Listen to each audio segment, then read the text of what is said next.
Ferrari continues to be limited by the characteristics already highlighted yesterday. The new floor has been confirmed as it delivered the expected surplus in downforce points. Even with the introduction of this component, we still saw the lack of rotation that considerably limits the SF25 single-seater. Charles Leclerc is better able to manage this car, doing so through his driving talent and a certain level of experience gained with the Italian team. The difference is very clear when observing the second Q3 attempt at the 5.412-kilometer Bahrain International Circuit in Sakhir. The Ferrari does not inspire the confidence Lewis Hamilton needs, and the Briton is therefore much more conservative in the snake section of the second sector.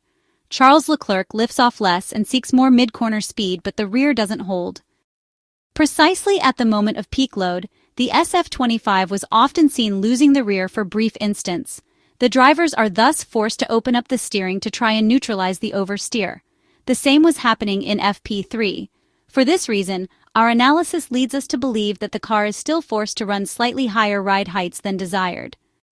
Even in high-speed sections, there's some understeer which then turns into oversteer on corner exit. This also indicates a hotter rear end in the final part of the lap. Overall, Ferrari struggles to hit the apex, and Charles Leclerc is objectively driving well beyond the capabilities of his car. McLaren is nearly perfect in this regard, and even Mercedes appears much more stable.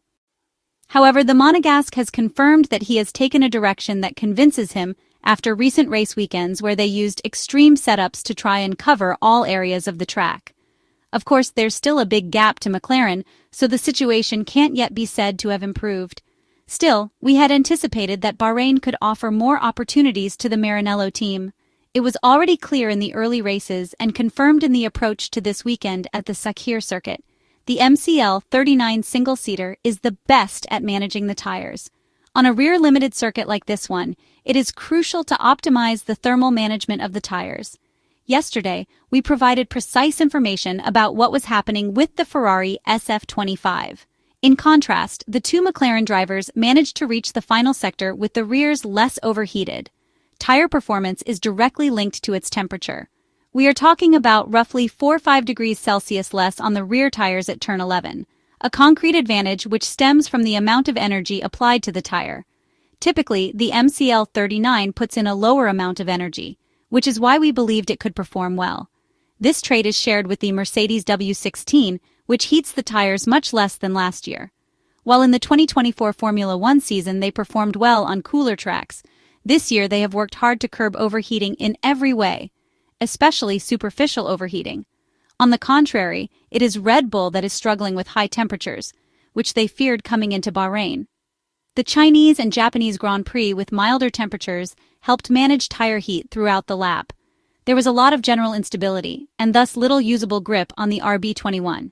Specifically, the main limitation was understeer, possibly due to a setup aiming for a more rearward balance to improve traction. A goal that was only partially met, as even in turn 1 Max Verstappen had to short shift to avoid spinning the rear wheels. This means he was shifting up quickly without pushing the gears too far, precisely to avoid overstressing the rear end. Third place in the qualifying session is undoubtedly a positive outcome, based on what Ferrari's expectations could have been in Bahrain, especially after what was seen on Friday in the first 2 free practice sessions, despite the fact that some aspects still left reason for concern. On one hand, clearly, Lewis Hamilton's 9th place left a very bitter taste for the Maranello team. But another key point was the gap recorded both from McLaren, around 0.3, and from Mercedes. While the gap to the MCL39 was not surprising and aligned with expectations, the one to the W16 raised more questions, even if already on Friday Mercedes had shown strong form, needing only to refine a few imperfections and details in the second sector. Whereas yesterday the Ferrari lost time in the third sector, where it suffered from tire overheating, today the main deficit was seen in the first sector, possibly due to a slightly more conservative approach at the start of the lap, aimed at not putting excessive stress on the tires. A large portion of the gap was indeed accumulated right after turn 1, when the drivers went back on the throttle while approaching turn 2, where the rear tires tended to spin and overheat the surface layer of the compound. It was no surprise, for instance, that Charles Leclerc was the last driver to fully open the throttle coming out of turn 2, and the disadvantage accumulated during that acceleration phase was then carried through to the braking point at turn 4. The rest of the lap was more in line with George Russell's sector times, who in fact only gained a few thousandths in the other two sectors. However, the time lost in the first sector probably represented a necessary compromise to remain competitive over the rest of the lap, given that yesterday Ferrari had appeared more comfortable in the opening phase before suffering tire overheating later. The positive aspect was especially managing to stay ahead of Kimi Antonelli's Mercedes, with the Italian still learning how to best exploit the soft compound. That, in any case, secured third place for the SF25, a position from which to try and build a solid race. It should be noted that realistically, third place wasn't a complete surprise, but it was important to make the most of others' mistakes. Charles Leclerc explained that he honestly had not expected to finish third. He said he knew that in Q1 and Q2 they had left some time in their pocket, waiting for the track to come toward them in Q3, even though the start of Q3 was very difficult because he felt no grip on the used tires. In fact, over the radio at the end of his first Q3 attempt, he had reported a complete lack of grip. However, he noted that this is a track that improves constantly, and where fresh tires can make a difference by offering more grip.